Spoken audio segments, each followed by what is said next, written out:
Hello, my hots and sweets, it's Carla. And today I'm making spaghetti with sausage and mushroom bolo.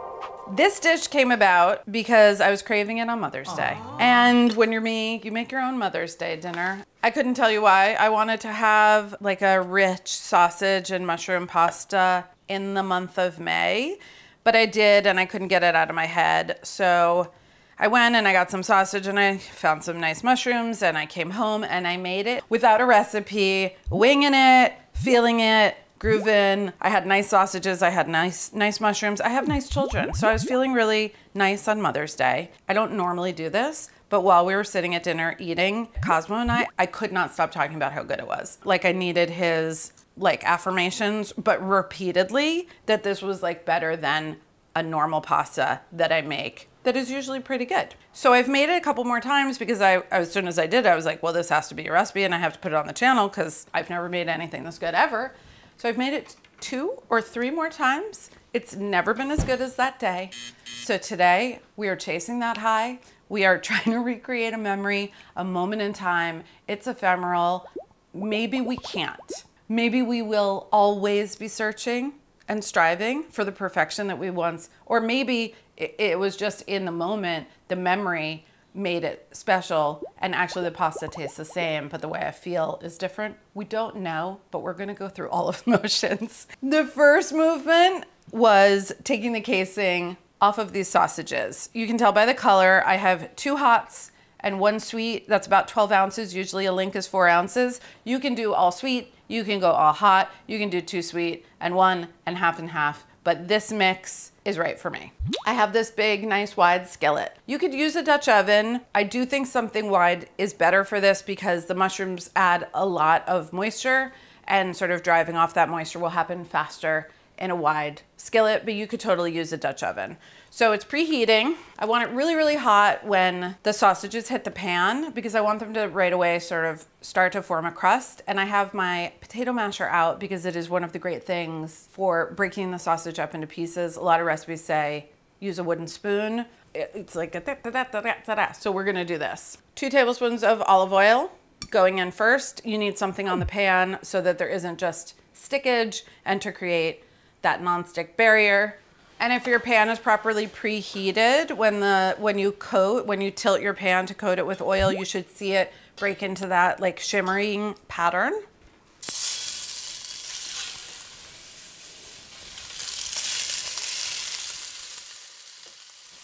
I love that trick. I didn't used to do that. I didn't used to have a potato masher, which was weird because it is kind of a basic and useful tool. So we love that. We love that also for guacamole. It's fantastic. Besides the potato situation, it's just a good thing to have. That broke everything up into like these nice little pieces really quickly. There's gonna be browning. While that is happening, I'm gonna take that 6 or 8 minutes while I kind of build up a nice crust on the sausage to tear my mushrooms. The first time I went to just a regular old like one of those nice big delis, and they had really nice oyster mushrooms. Hot tip, and I've learned this from both my restaurant time and from working with food stylists. Does everybody know what FIFO means in the restaurant lingo? First in, first out. That means that the thing that is the oldest, if you've made 2 batches of stock, say, for the restaurant, and you're putting the new batch away, you always put it behind the batch that you want to use first. You wouldn't put the new batch in front because then people take the new one first, the old one goes bad. So this is a rule that is not only used in restaurants, but in all of your supermarkets. Like if you're looking in the front of the produce and there's mushrooms and then there's mushrooms, that tray keeps going. Maybe it's not very nice to the people who own these stores, but if you go to the very back of that tray, you're gonna get the most recent mushrooms. That's what I did. There was a beautiful cluster of oyster mushrooms back there. I took it, I brought it home, and that's what I used. The second time I made this dish, I could not get those nice oyster mushrooms, but I was like, whatever, this should work, let's spin it. So I used Baby Bella's. Instead of tearing them, I put them in my food processor and I chopped them up into kind of roughly chopped pieces, and that made more of a texture that like became one with the sausage, but it wasn't as good. So we've gone back to a cluster mushroom. If you can't get oysters, look for hanshimeji, also known as beech. These are white beech, and they also come in brown. They look like cartoon character of mushroom. You could use white beech or brown beech. If the idea of having sausage browning while you're prepping mushrooms feels like too much or overwhelming, or you don't like the way to juggle that, that is fine. Just get your sausages out of the casing, then tear your mushrooms, and then you could just go to the pan, because my back is turned, but I'm listening to what's happening. There's juicy sizzling, and then there's dry, cracky sizzling, and right now it's like there's both. So I know that browning is happening because that's the crackly sound, but it also sounds juicy in the bottom. This is the skill you pick up in a galley kitchen. I've been cooking in this kitchen for 25 years. But it's good to know what it should sound like. Crackly. Anywho, look at all these mushrooms. So there's 1.5 pounds of mushrooms in the recipe because essentially the cluster of mushrooms I picked up that day weighed 1.5 pounds, and I didn't want to use a partial, so I used it all, and it was the right amount. Sometimes just it's like, you know, the magical force around the cooking, if it's like a witchy energy or if it's just like sometimes things just really work out. I have high hopes for today. A lot of times when I have made a recipe for the channel, I've cooked it 2 or 3 times at home, written up the recipe, and then we come in to shoot it. And like it happens very often that the most delicious version is the one that I make on camera, which is odd. That's what that's what I want to see happen. This episode is sponsored by BetterHelp. I think it's important to talk about mental health openly and share our experiences. I try to share mine. I encourage my children to share with me, and I'm definitely talking about mental health all day, every day with my friends. From managing stress to working through the daily difficulties of life, therapy is a safe place for working through your feelings. Therapy for me is such a safe space that I like to put 2 speakers outside the door and put on white noise so I can really say and do whatever I need to in there. You can have sessions with your BetterHelp therapist through phone calls, video chats, or messaging. You can also slot this in at any time that is convenient for you and your schedule. BetterHelp's extensive network includes over 30,000 therapists. You just fill out a questionnaire detailing what you're struggling with, and BetterHelp will use that information to match you with a therapist who specializes in specifically those struggles. You should feel comfortable with your therapist, and BetterHelp also really sets you up for success there. Join the over 4 million people who have used BetterHelp to start living a healthier, happier life. Taking care of your mental health is a crucial part of your overall well-being. Mental health is health. Click the link in the video description or just navigate over to betterhelp.com/Carla Lalli music. Not only does using that link support this channel, it will also get you 10% off your first month with BetterHelp. That could be 4 sessions, going at once a week like I do. Thank you again to BetterHelp for sponsoring this episode. Now let's get back to that sauce. It's more crackly. So I think we have browning. Let's go look at it. And at that point, the mushrooms are gonna go in with a little bit more oil. They're gonna absorb some of the sausage renderings, but they also are very thirsty and dry, so they're gonna be very greedy with that available oil, and we have to add more. Oh yes. Oh yes, indeed. I added my oil, I'm tossing. You really wanna see that your mushrooms have been coated with oil. If your sausages were a little less fatty than mine, or say that you chose to use turkey sausage for some crazy reason, you might need a little more olive oil. So if the mushrooms look like they're still dry once they've been tossed through, just add another glug of olive oil, or else you will get like charring, sticking, dry, chewy. And we don't want that. We want like silky, unctuous, caramelized energy. So the sausage is already seasoned in the casing, but with this volume of mushroom, you'll also have to season the mushroom. So just gonna add salt and pepper here before putting on the lid. You can see it and you can hear it that the mushrooms, as they soften a little bit right here, are releasing some liquid, and that you'll also feel on the pan because it's helping to lift those brown bits. we're in our like steaming lid era still, which has been going on the channel for a while. So I want to capture high heat, a little bit of pressure, build up steam. That's gonna really force the mushrooms to quickly release a lot of their liquid and start to cook down. And to achieve that, all you need is a handy little lid. So I'm gonna put this on and lower the heat a tad and let the mushrooms go. 3, 2, 1, release. In this 10 to 14 minute window, while I have mushroom and sausage intermingling happening, new team getting formed, I'm going to thinly slice 4 cloves of garlic. I think I went thinly sliced because when I made this, it was for Cosmo, and he's gotten really much better about his little food aversion things, but he doesn't love to bite into like a chunk. So I went thin, hoping that the garlic would pretty much disintegrate. But if you want bigger pieces, that is totally fine. It's gonna have plenty of time to simmer. But that's why I went with the thin slice. Mushroom to me, sausage, I don't know. I wanted something oniony. Also, again, I think I was thinking about Cosmo because he loves like a caramelized brown onion, and maybe it makes up for the fact that he does not love garlic, and so I threw a good amount in there.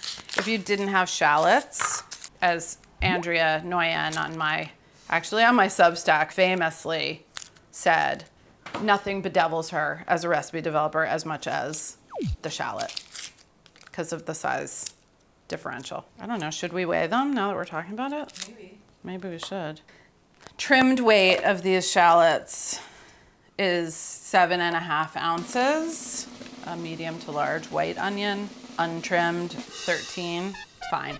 Try to find an 8-ounce onion. I don't know what to say. Okay, again, you could just slice these crosswise. I went for a dice because I wanted the little pieces of shallot to also melt into the sauce because there's that ground meat texture. They will disappear more if they're diced. If you feel like slicing, slice. If you feel like busting out the mini chopper, just toss them in there and do like a small chop. Oh wow, I got all the way to this one before I started crying. It's pretty good. Just my knife is sharp. So that was a 10-minute check also on the sausage mushroom. It's over low heat, and because it's covered, you just have to open that lid up and check every 5 or 6 minutes. Okay, I'm gonna save my mushrooms and my little shallot butts for stock. That is all the prep that needs to happen. This is what you want it to look like after the mushrooms have done their thing with the sausage. So there should be some browning on the mushrooms, which I am definitely seeing, and that most of the moisture has cooked off, and instead of it feeling liquidy in the bottom, the mushrooms are almost frying in that fat that's been rendered. There's actually less olive oil in this recipe than like my typical pasta recipe, and that's because of the sausage fat. So if it feels like there isn't oil, add it, because when you add the shallot and the garlic, they need also that fat in the pan in order to soften properly. You don't just want them to steam in like mushroom vapor. So they need to have a little fat to coat and also to cook. And the reason I put the shallot and the garlic in so late in the game here is because I don't want to have to worry about them browning at a faster rate than the mushrooms. So it's just safer and easier to have them in this small dice, to add them by themselves together, where I can kind of be in control. I love to be in control, in case that was not apparent. So now I'm going to season just with salt, actually, because I have the spice from the spicy sausage and I already added pepper. So yeah, it does smell delicious from the garlic and the shallot that I just added. They already look translucent. I just don't want like raw onion flavor. So I'm gonna go a minute or two longer. So now I'm going to add tomato paste, which the first time I made this, I had intended to do, and then I just had it out on the counter. So I ended up adding it like after the wine, but this is the right time to add it. So this is a tablespoon. You want to cook your tomato paste out to get rid of that like raw flavor. Normally you can see the color change in the tomato paste, and that's a really good visual cue. In this case, there's so many brown things already in the pan that it's a little harder to tell. Just toss it around, get it in there. It should take a couple of minutes. You want to see that orangey color from the tomato paste kind of coating your mushrooms. You might be able to smell the difference, but this is a rare time that I'm gonna just say to cook it for a couple minutes without telling you what you're looking for first. Because I have like cooking wine, adding half a cup. You could use white vermouth here. You could use water. You could use chicken stock if you don't cook with alcohol. I think also you could use red wine, but I am going with white, about half a cup. This is gonna add some brighter flavors. It's going to add a little bit of acidity. It's going to add some body, and it's also going to kind of reboost like moisture into the pan, which is important because this is the last step before I just let the sauce simmer for 25 or 30 minutes. It takes like 5 seconds, but you're gonna cook until that wine is almost entirely evaporated, and you know, a lot of it is absorbed by the mushrooms, and then they'll kind of give it back to the pan as they simmer. So that is really quick. I have really high hopes for this. It looks, I don't remember what it looked like on Mother's Day, but I think it looked like this. Okay, so now a little water. I didn't do this initially, but I think it's a good little safeguard. Like, you're gonna look at this and be like, it's not really saucy. It doesn't look like a ragu. How is this a ragu? So I'm adding another healthy glug, just water. So around a 1/4 cup. It could be a little more. You might need a little bit more as this simmers, but it's really just an insurance policy against anything sticking, because now I'm covering the pot again and I'm gonna let this simmer for 25 or 30 minutes just to like bring everything together. There's very few ingredients, so giving it a little minute to like do its thing. That means that you don't have to bring your water up to a boil until the sauce is already at a simmer. We're about at the 25-minute mark. This is a great time to check the sauce, give it a taste, and also bring my pot of water to a boil. Mmm, delicious. The other thing to check for before you bring your water up is that you haven't dried out. All along the way, whether you need a splash of oil, splash of water. My pan looks great, so sausage. Great texture. I think this sauce is just about done. So I'm gonna get my water going and generously salt like I always do. Dropping my gorgeous spaghetti. This has a 10 to 11 minute cook time. So I'm gonna set a timer for like 8.5 so it can finish cooking in the sauce. Pasta check. We're at like 9 minutes. Oof. They're ready. Lots of times you see me going with a spider from the pasta pot to the sauce. Spaghetti is like hard and annoying, and it takes a bunch of trips. So I'm gonna scoop my pasta water first, and this is always an option for everybody if you see me using the spider. It's better to have more pasta water than you need. So I have like 2.5 cups. Put that over here and dump my pasta. My sauce is still over low heat, very lightly simmering. So I'm gonna show you up here. There should be enough residual heat in the pan. If there isn't, I'll put it over low heat. Nooниes directly into your pot. It's gonna need liquid, absolutely, for sure, no question about it. And like, listen, I put Bolo in the recipe name for funsies. This is not a true Bolognese. A true Bolognese, it doesn't have sausage and it doesn't have mushrooms, and it cooks for like 5 hours. So I'm gonna go with like a whole cup just to start. And this tracks all the pastas you've seen me make. We're tossing, we're saucing, we're glossing. We need more water, amazingly. So once I see like a nice amount of available liquid, because I want a sauce that has thickened enough to coat the strands, but that there should be some available sauce in the bottom of your bowl, but not like we're not swimming. And we also need there to be enough liquid for the cheese to emulsify properly. So I have some coarsely grated parm, did this in the blender. We love blender parm. Adding about half a cup. You want extra for serving. And rather than just putting parm on top, the cheese adds obviously a layer of flavor. It's salty, but it will help bring that like elastic sort of sheen and glossiness to the sauce. Delish. So the cheese is definitely melted. It took on this like other shine. This is a coarse pasta. It's like a nice artisanal, you could feel the rough texture of the noodle. And with pastas like that that aren't polished, they just absorb more liquid because they have more surface area. So it's taking a little more water, which is fine, no problems. It's not gonna dilute, it's just helping the sauce be the right consistency. Checking for salt and pepper, but also checking that the pasta finished cooking because it was like very al dente and now it's just al dente. I think this tastes great. Very happy. I hope it's I hope it's delicious.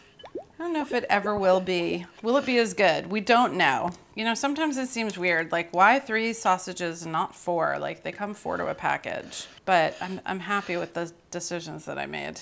You saucy little sucker. A little extra sauce. I'm gonna do a squeeze of lemon. This is real nice. Right at the end. A little extra parm. Shout out to all the mothers who make their own Mother's Day dinner. It's like lots of nice things happen to me during the day, but then at some point it's like, oh yeah, I have to make dinner.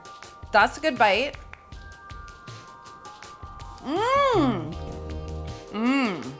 Okay, okay, it's really good. Is it as good? It's different. You'll never make 2 plates the same. It's really good though. This is better than all the ones I made when I was developing the recipe. I don't know if it's as good as the first time I made it. But the great news for you is that you haven't made it yet. So the first time you make it, it will be this magical version. But you don't have to be inside my brain because I actually put it on paper.